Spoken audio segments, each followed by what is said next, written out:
Great work requires great focus. Whether it's Thomas Edison locking himself in a workshop for 48 hours to test over 6,000 light bulb filaments, or Bill Gates focusing so intensely on the original Windows code that he routinely passed out on his keyboard, people with intense focus tend to produce extraordinary results. If you want to become exceptional in your field, whether that means becoming a sought-after expert, a prolific creator, or an innovative leader, you need to increase the quality and quantity of your daily focus. That's why I've gathered the top 5 ways to deepen daily focus and organize them into 5 sequential steps. Step 1. Find your prime focus times.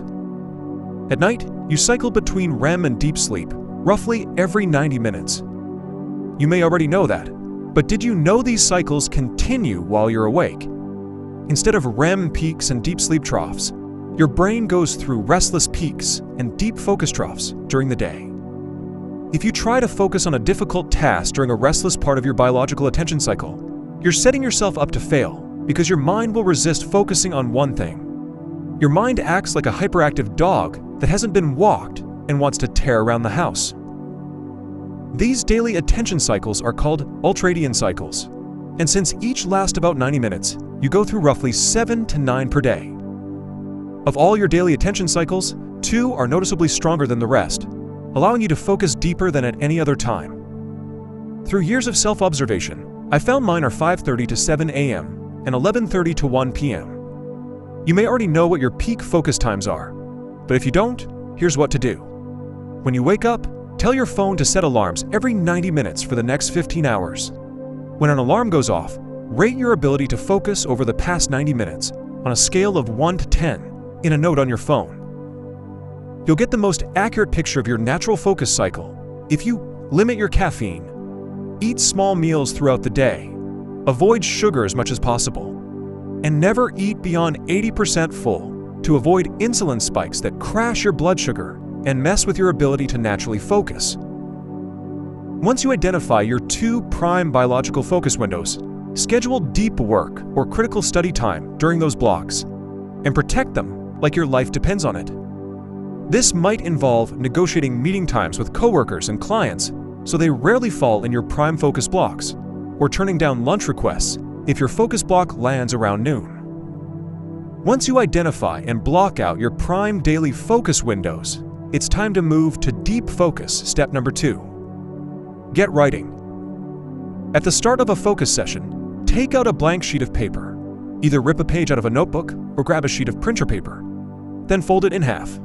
A half page will be less intimidating than a full page. Now grab a pen and write the following question at the top. What's my intention? Describe what you're going to work on for the next 60 to 90 minutes in as much detail as you can. Think of this as a list of instructions you'd give someone else to execute on your behalf. Feel free to doodle or sketch. Just don't stop until you've filled the half sheet of paper. When I do this exercise, I imagine I'm writing instructions for a robot that can read even the messiest handwriting, so I don't worry about how it looks. This writing exercise is powerful for 3 reasons. First, using pen and paper sharpens your focus because there are no apps, browser tabs, or notifications pulling at your attention. Second, when you write down specifically what you want to focus on for the next 60 to 90 minutes, your mind will quickly notice and resist distractions throughout the session. Lastly, studies show that people who physically write down their goals are more likely to follow through. This is largely because writing activates a region in the brain called the reticular activating system, which is responsible for filtering what's important and what's not. Therefore, whatever you write down is perceived by your brain as more important than what you type or merely think about. If you can spend 1 to 2 minutes writing out specific details about your upcoming focus session, you will fill up your attention with the upcoming task and eliminate distractions. Now, before we get to deep focus step number 3, I want to quickly talk about Vanta, the sponsor for today's video. If you own or help run a business that collects sensitive customer information, like credit card databases or patient records, you need to comply with the latest data security standards. Large companies often won't even work with vendors lacking SOC 2 certification because they can't afford a weak link in their security chain. But going through a manual compliance process is a nightmare. That's why Vanta automates 90% of the compliance process for many of the main standards like SOC 2, ISO 27001, and others, helping you become compliant fast so you can focus on your core business. Over 10,000 companies, including Atlassian and Chili Piper, use Vanta to manage risk and improve security in real time. If you want help with your compliance, check out Vanta's SOC 2 checklist in the description below. It will give you a clear breakdown of the compliance process and the road ahead. Now, back to the video and deep focus step number 3. Lock in. When people are in an intense state of focus, they use a significant amount of norepinephrine and acetylcholine, two neurochemicals that increase attention and alertness. A simple brain hack to increase these two neurochemicals and thereby increase your focus is to fixate on a tiny point in front of you, like a predator ready to pounce on its prey. So after you've written out what you want from your focus session on that half sheet of paper, pick a small target in front of you, a word on a page or a spot on your desk, 12 to 18 inches away. Stare at it for 30 seconds without letting your eyes drift. Blink as needed, but keep your gaze fixed. The longer you fixate your eyes on a tiny point in front of you, the more attention-fueling chemicals your brain releases, further fueling your deep work session.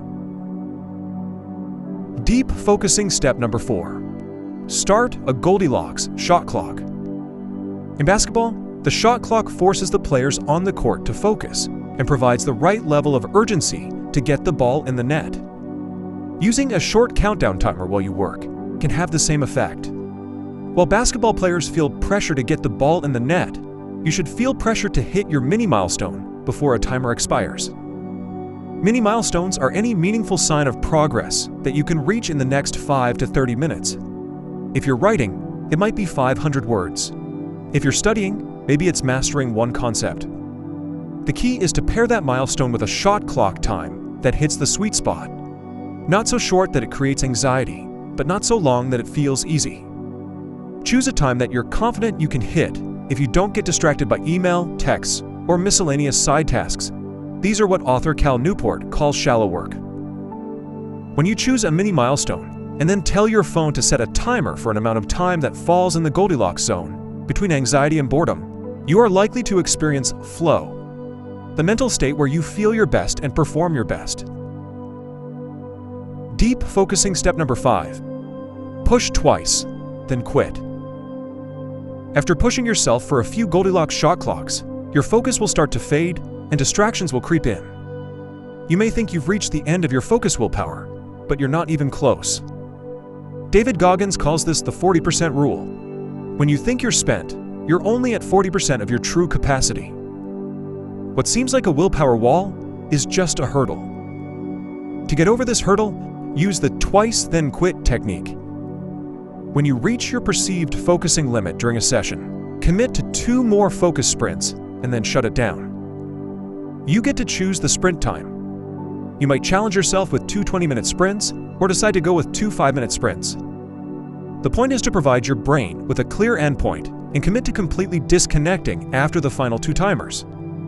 You'll find that when you give your mind a clear endpoint, like twice then quit, you'll encounter less resistance and discover additional focus you didn't know you had. On a recent Huberman Lab podcast, I learned that pushing through mental resistance provides a spike of acetylcholine, the neurotransmitter that enhances attention and focus. In other words, when you push a little further, your brain rewards you with the chemicals to keep going.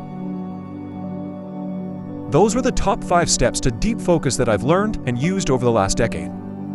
If you would like a 1-page PDF summary of these 5 steps, just click the link in the description below and I'll email it to you. Inside the Productivity Game Academy, members and I are doing a 2-week focus challenge and diving deep into techniques that produce flow. Learn more about the Academy membership in the description below.